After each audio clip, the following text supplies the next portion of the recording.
Flestir SOS styrktarforeldrar styrkja 1 barn, sumir styrkja 2 börn. Hins vegar hér í Stykkishólmi er fjölskylda sem styrkir hvorki fleiri né færri en 10 börn í gegnum SOS barnaþorpin. Hann er hérna í Kenju og svo ég er búin að vera lengst með hann og svo er ég búin að vera styrst með hann og hún er hérna við hliðina í Burundi. Það er alltaf að gerast bara svona hægt og rólega að ég bæti við. En hluti af þessu var það að mér langaði til þess að strákarnir mínir ættu svona styrktar systkini úti. Þannig að ég er búin að para það saman við stelpur út í heimi sem eru fættar á svipuðum aldri. Sem er voða krúttlegt, bara fíla hvolpasveitina bæði eða fíla Dóru eða eitthvað svona sko. Og hérna er Erka sem þú ert að styrkja. Hún býr í Ungverjalandi. Hérna er Ungverjaland. Ég held að afi sé í Budapest núna. Ég sjálf missti mömmu þegar ég var 15 ára og ég veit bara ekkert verra. Og ég á rosalega góða minningar. Og það er eitthvað sem er mest mikilvægast að allir fá að upplifa. Það er bara góð æska. Þannig að það er eitthvað sem ég vil gera til þess að gera heiminn betri. Það að börn fái að hafa foreldra. Og það er bara óbúslega mikið af börnum sem hafa enga foreldra og hafa enga að.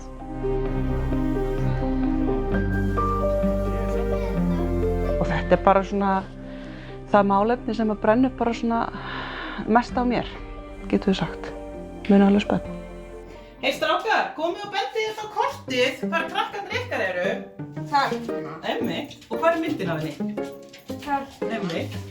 Ég hef nú sóst eftir að styrkja stelpur, bara vitandi að þær eru í meira áhættuhópi fyrir trafficking og minni líkur á að ná menntun og alls konar svoleiðis. Og svo tók ég á tímabili þá fannst mér svolítið skemmtilegt að reyna að dreifa svo svolítið heiminn. Þannig að eins og staðan er núna þá erum við með í nánast hverri heimsálfu. Þær tvær í Suður-Ameríku, ég veit ekki hvernig Haítí er, og Evrópa, og Afrika og Asía. Ég hef lengi haft þennan ættleiðinga draum að vilja bjarga öllum heiminum og eitthvað svoleiðis. En maður getur nú bara svo mikið gert, þannig að þetta er bara svolítið gott fyrirkomulag. Að það sé fólk í heimalandinu sem að getur sinnt þessum börnum.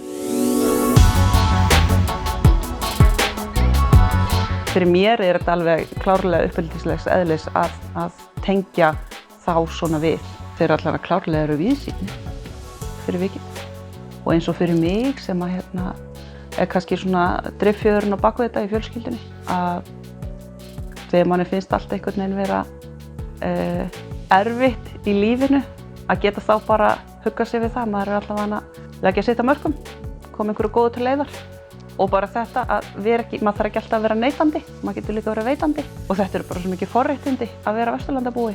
Við erum að velta fyrir okkur einhvern veginn svona vandamál. Mér langar í hjólhýsi, þú veist, þetta er svo mikið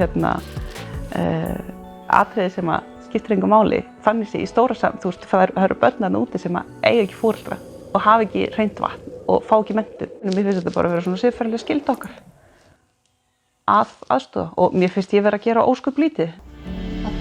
Hvað heitir landið? Guatemala. Guatemala. Þetta er Kólumbía, þetta er Guatemala. Þetta er alveg svona samtök sem er hægt að treysta og það er hægt að hjálpa í gegnum alls konar samtök, en það sem ég finnst kannski SOS barnaþorpin hafa fram yfir annað hjálparstarf er það að það er verið að veita börnum heimili. Þau eru að fá þarna foreldri til frambúðar.